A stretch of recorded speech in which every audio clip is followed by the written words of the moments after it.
Hello everyone, welcome back to Key Comics Market Watch. I'm happy to have y'all back for another haul video. It's been a minute, but I've been hunting and been finding everything that I want, you guys. So very happy to go to my honey hole that I found that to this day I think only one other person knows about.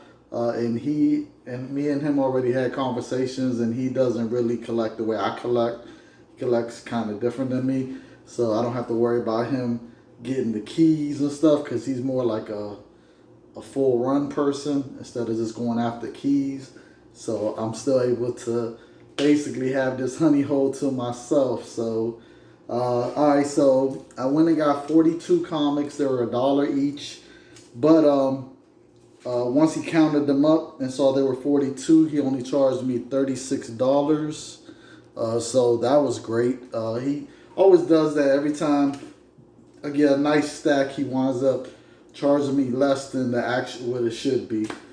So let's get started, you guys. All right, so it's a lot of books.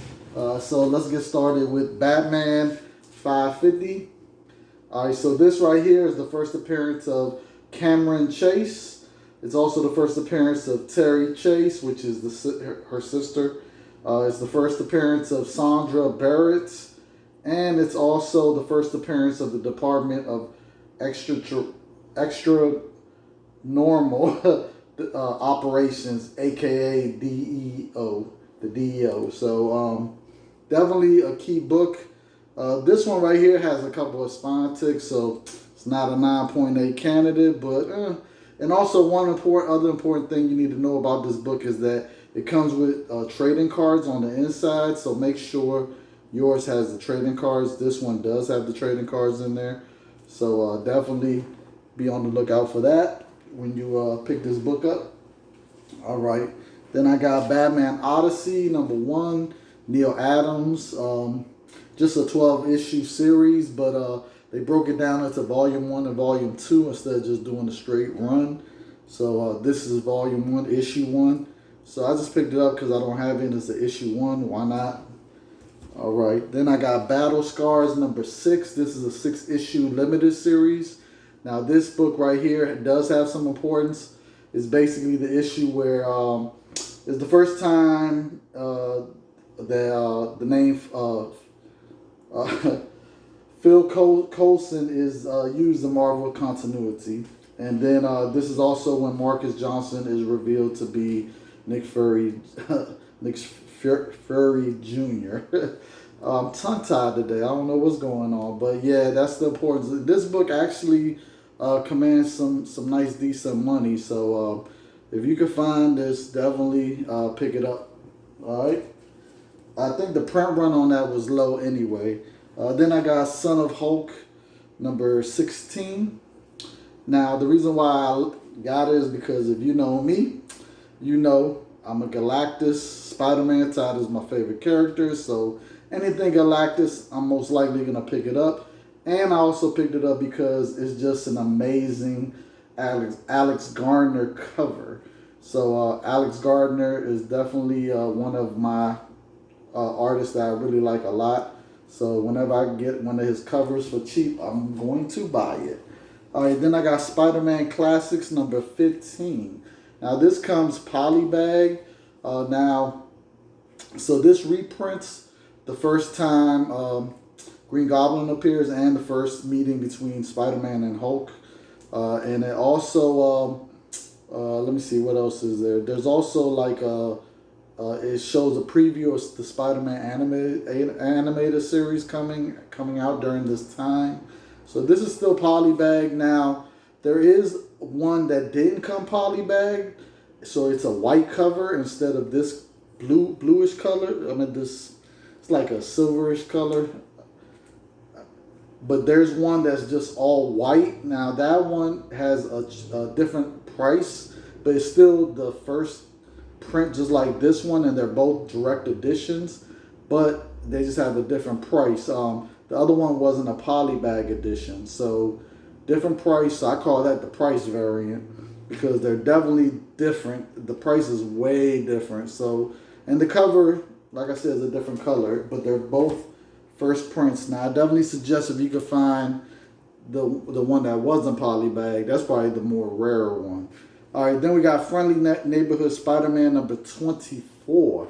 Now, this book right here has a lot going on for it. I definitely suggest that if you can find this book, you definitely get it. It's gotten kind of hot recently. But, all right, so number one, this is the last issue. You know, last issues always have a low print run. So that's you know, important. All right, so this is the first appearance of the Night Walkers, but for some reason on the cover they call them Night Stalkers. So that's weird. But in the book, Doctor Strange calls them Night Walkers. All right, then we got first cameo appearance of May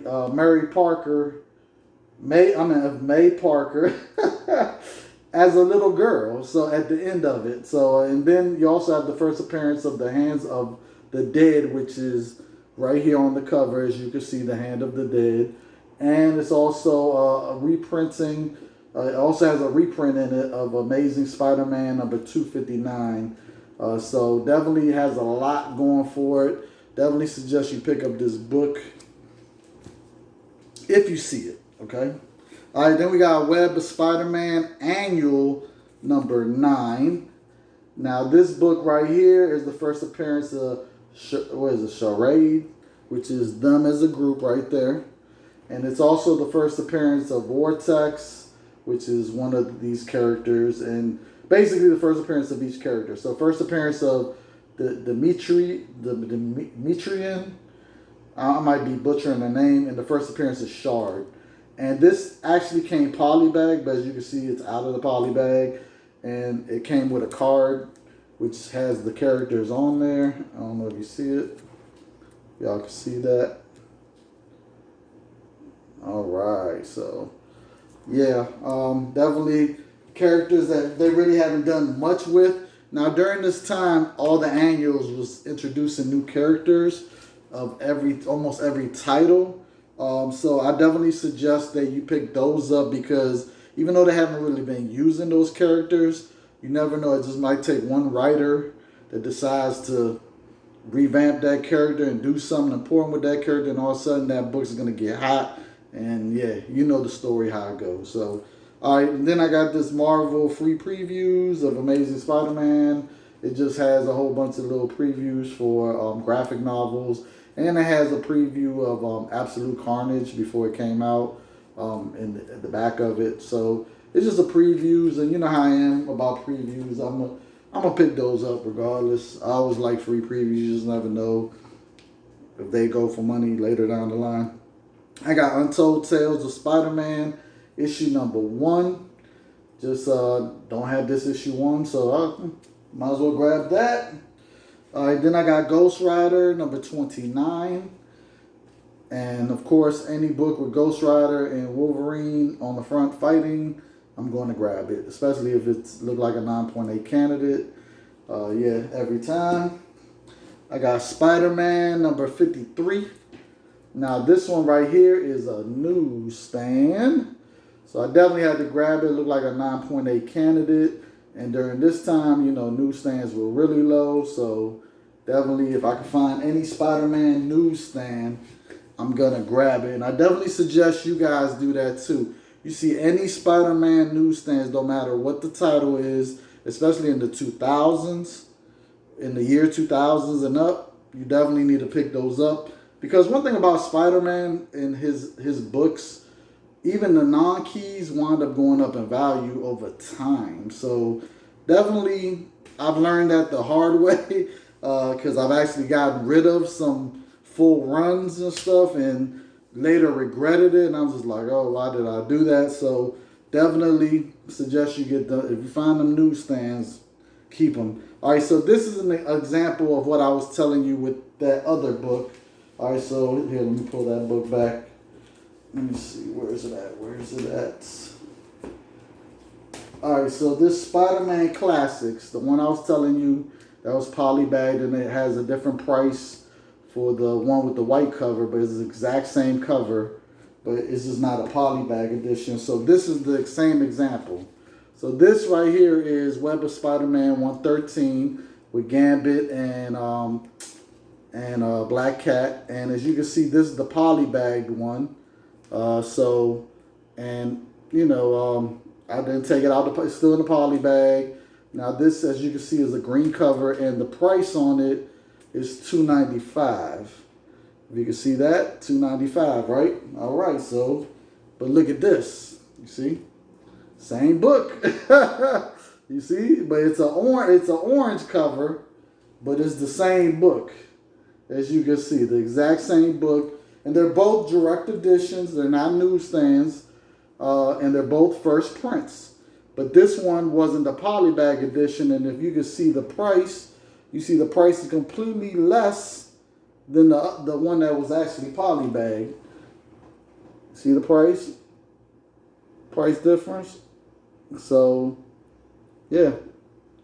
So definitely, I would say this one, the one that wasn't polybag, is the harder one to find, especially in high grade. Oh man, every time I run into this orange cover, it's always messed up. So I was lucky to find that in such great shape.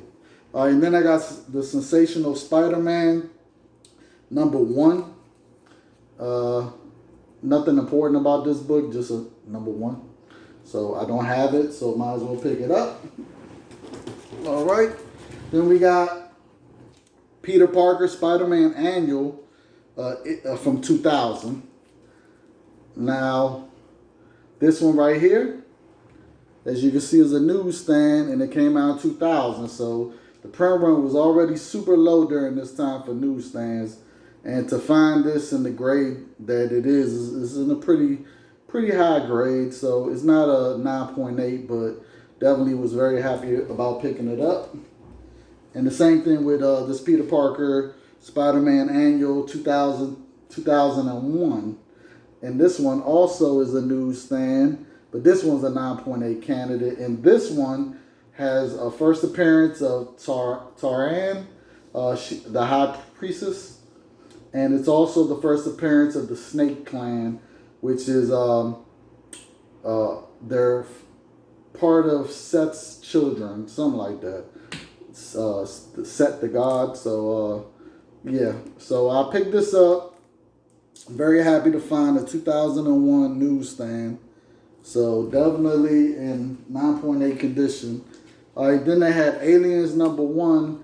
It was just the Ron Lim variant. So happy to pick that up for $1, 9.8. Looks great. And then, oh man, very happy to find this there. I've been trying to get my hands on this. I have all the other Infinity Inks Todd McFarlane covers, but this is the one that kept eluding me right here. So it's Infinity Ink. What number is this? Number 30. Let me see. I can't even see that. My eyesight's starting to go bad, you guys, by the way. So I can't even see what number that is, but this is the first appearance of Mr. Bones right here. And this is early Todd McFarlane art. So you know these Infinity Inks go for some good money in 9.8s and 9.6s. So definitely this, and this a lot of them say he got inspiration for Spawn off of this character. So off of him creating this character, Mr. Bones. So yeah, happy to get that. Finally got that. All right. Then I got Superman Tangent Comics issue #1. Now this is the first appearance of Superman Harvey Dent.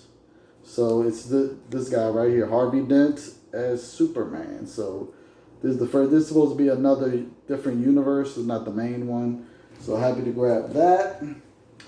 They had Silver Surfer Black #1 there for $1. So this is the first team appearance of the corporate gods that serve as knows sentience. So it's 3 of them. We still don't know their names. We probably might see them later down the line again. I don't know. But yeah, so happy to pick that up. Then I got the New Avengers number 40. This is the first appearance of Vernica, a Skrull Queen, the first Skrull Queen, I think. Or, you know, I don't know. But I know this book has gotten hot. this book is hot right now. So if you see this book, definitely pick it up. All right, then I got Dark Knight's Batman the Murder Machine #1. This is the first printing, 9.8. Definitely, I was very happy. I missed out on these when they first came out. The only one I did get was the Batman Who Laughs. The one where his origin one. So that's the only one I was able to pick up when they did all the solo ones of each of the characters. So I'm happy to get this finally.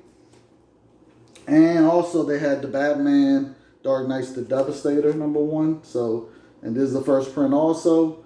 9.8 candidate, $1. Love it, love it, love it.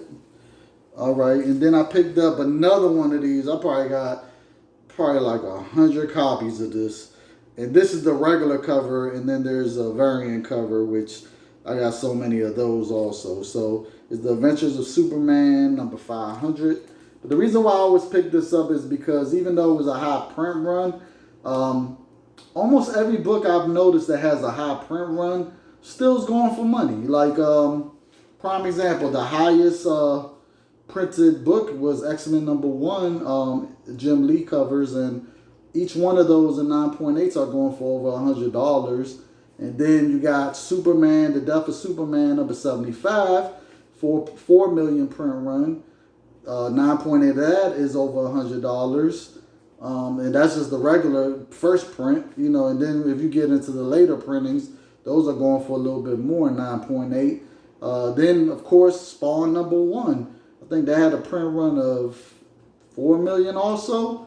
Spawn #1, 9.8 are going for over $200 now. I mean, and then I could keep going on. Let's see. Spider-Man. Todd McFarlane, Spider-Man #1. I think it sold 5 million copies or something like that. And even a 9.8 of the regular cover is going for over $100. So even though there's some, you got books with high print runs, if there's some key about it or something important about it or people just don't want it, you know what I'm saying? The value is going to go up. Because another thing is, there's only but so many of those that were printed that are 9.8s, by the way. A lot of them are not 9.8. So definitely every time I see this book, I'm going to keep picking it up. I don't care about the print run. And the reason why I'm going to pick it up because it has a lot going for it, okay? So I'm about to name everything it's got going for it, okay? So it's the first cameo appearance of John Henry, who becomes Steel. It's the first cameo appearance of Superboy, Connor Kent. It's the first cameo appearance of Cyborg Superman, Hank Henshaw. Yeah. First cameo appearance of the Eradicator. And is the first appearance of Aguilera Lipton, which is the White Rabbit. So, yeah, it's a lot going on for this book. So definitely pick this up. And like I said, it goes for over $100 in 9.8. So that thing about high print runs don't matter anymore. To be honest with you, it really doesn't. I mean, look at Amazing Spider-Man 300. That had a high print run, and that book goes for a lot, even if it's not a 9.8. Same thing with New Mutants, the first appearance of Deadpool. That had a high print run, and it still goes for a lot of money. So high print run doesn't really matter anymore like it used to. It's kind of changed with the market.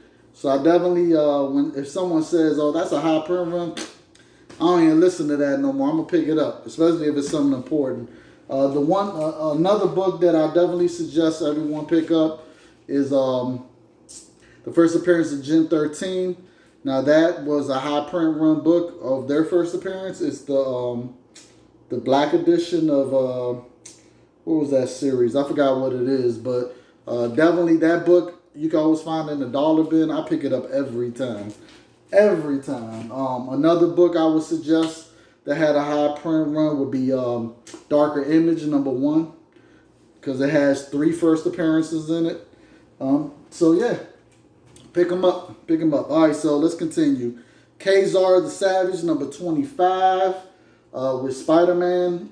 So, you know, Spider-Man's my favorite. So I had to pick it up just because it's, you know, Kazar and Spider-Man. Why not? And it's a 9.8 candidate from his that series kind of ran, I think, to 30-some issues. All right, this issue right here has eluded me for a while. First time I saw this, it was probably in a 50 cents bin, but it looked like it went through war. So I just left it there. I was just like, but ever since I've seen it, I've been wanting a high grade copy, and I finally found a nice grade copy. Now this one right here is not a 9.8. It's more like a 9.0, but like I said, it's hard for me to find this, and this is a homage to Spider-Man, Todd McFarlane Spider-Man. So this is Mighty Mouse number 6. So yeah, I just had to get it. I'm not a really big Mighty Mouse fan, but yeah, this cover right here, I just had to get it. I had to. I finally found it, so I'm happy to have that. Then I got Jla number 26. Now this right here has the first full appearance of Joaquin Thunder, and it's also the first cameo appearance of Squire Baylor Hutchison. I'm butchering the name, I guess. I don't know. But this book has gotten kind of hot too recently, so definitely a book that I suggest you pick up.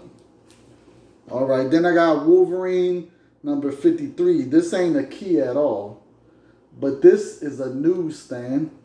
As you can see, it says Wolverine right there instead of it's saying direct edition right there. You see it right there. So, and this came out in 2007. Now, remember, Marvel stopped doing newsstands in 2000 and was it 13 or 12? I don't remember. But yeah, this is really late. Like, I think that it was only at 1 to 3% of all copies made were newsstands at the time for Marvel. So this is definitely a hard book to find newsstand. So very happy about that. Then we got Howard the Duck from his 3-issue limited series, which is based off the movie that came out of Howard the Duck. Now this book is normally like a $15 to $20 book in high grade. So very happy to find it, especially in this high grade. So yeah, love it, love it. And Howard the Duck, I'm gonna say this: he's a character that I definitely feel people need to be trying to get that first appearance, because it's starting to really go up. Like, it's starting to get hot, and I think they're gonna do something great with Howard the Duck. What they did back in the days was, but we're talking about the MCU now, so I have faith in them. So I definitely think they'll do something right with him now, and they're gonna make the character a character that people are gonna like a lot, and they're gonna want that first appearance. So I definitely suggest you get that now while you still can for cheap. Well, not cheap. It's kind of expensive, but not crazy expensive. All right, then we got Demon Days X-Men number 1. Peace Momoka. So happy to get that for $1. Then I got this Eternals number 1 variant edition. This variant doesn't really go for much, but I think this character right here is in the movie, and I think this character might still be one of the characters that a lot of people are gonna like in the movie. So I have faith that this variant right here might go up in value, just because once people like really start liking this character, and I think covers with him on the cover, any like variants with him on the cover are gonna go up. So, but if not, it don't matter. I only got it for $1, so I'm cool with that. All right, then I got the X-Men versus the Avengers. This is the second print variant. So happy to get that. Second print variants. I'm always happy to get second print variants, or third print variants, especially for $1. All right, then I got FF number 19. Very happy to find this. This book is gotten hot recently. It's the first appearance of Unknown.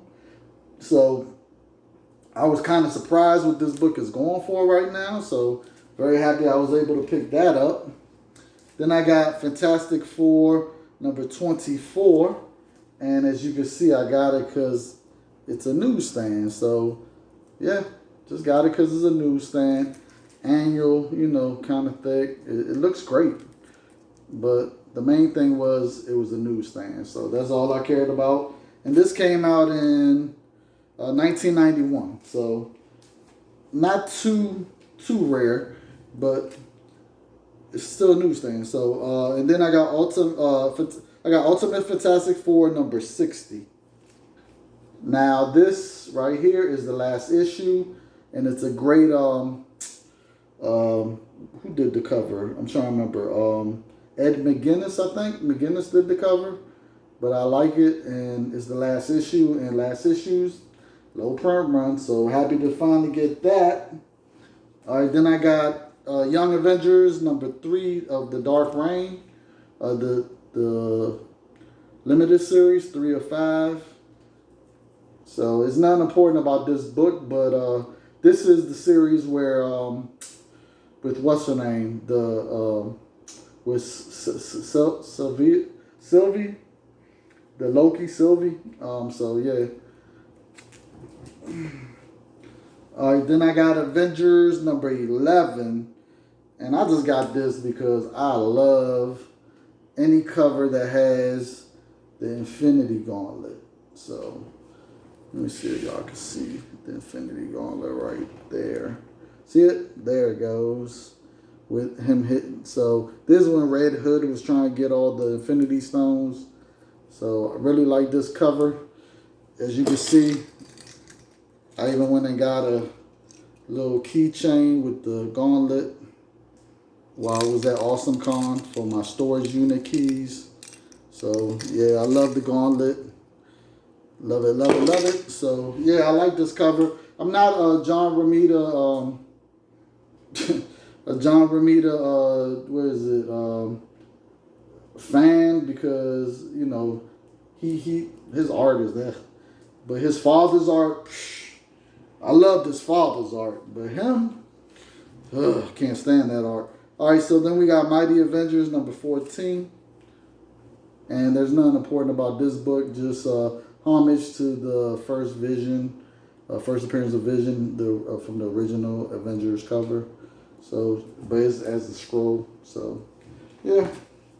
Secret Invasion. All right, then we got Avengers: The Children Crusade, number 7. Now, this book has gotten hot just because of the cover with Scarlet Witch and Doom.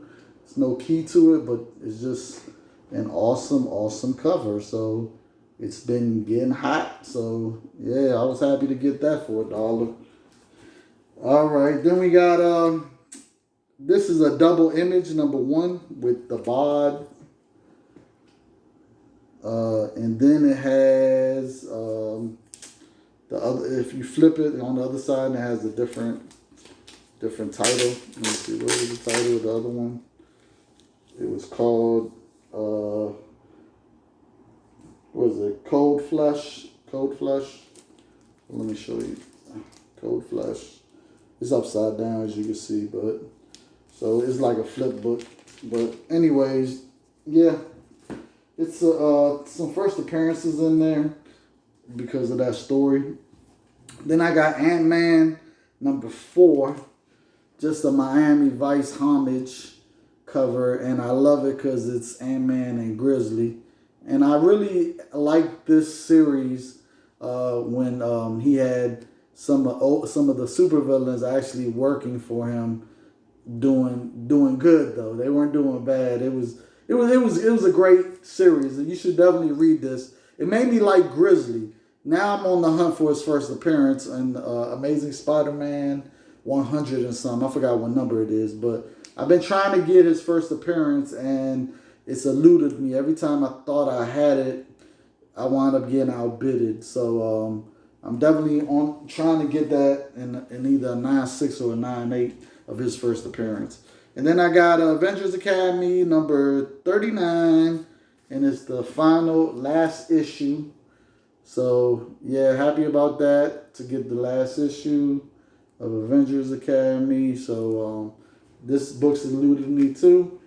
And that was it, you guys. That's it for the haul. Thank you everyone for joining me. What did I do with that thing? So thanks everyone. If you like this video, you know to hit the like button. Subscribe if you ain't already subscribed. Share the video with other people. And as I always say, if you're having a bad day, go read you a comic. And if you're still having a bad day, read you another comic. And you're still having a bad day, read you another one until you're in comic book bliss, okay? And you're not thinking about all the problems out there, and you're just in, you know, in Marvel land or Disneyland or whatever comic book you're reading land. You know what I'm saying? So until next time, everyone, thank you for joining me. And if you haven't seen Shang-Chi yet, go see it. It was a great movie. I loved it. I saw it twice already. And don't wait until it come out on Disney Plus, because the theater experience is always better than just being at home. I'm telling you. You need to get out the house, stop being scared. You can wear your mask in the theater. If you're scared, just wear it in the theater. You'll be all right. Trust me, y'all. So, yeah, go see Shang-Chi. All right, everyone. Peace.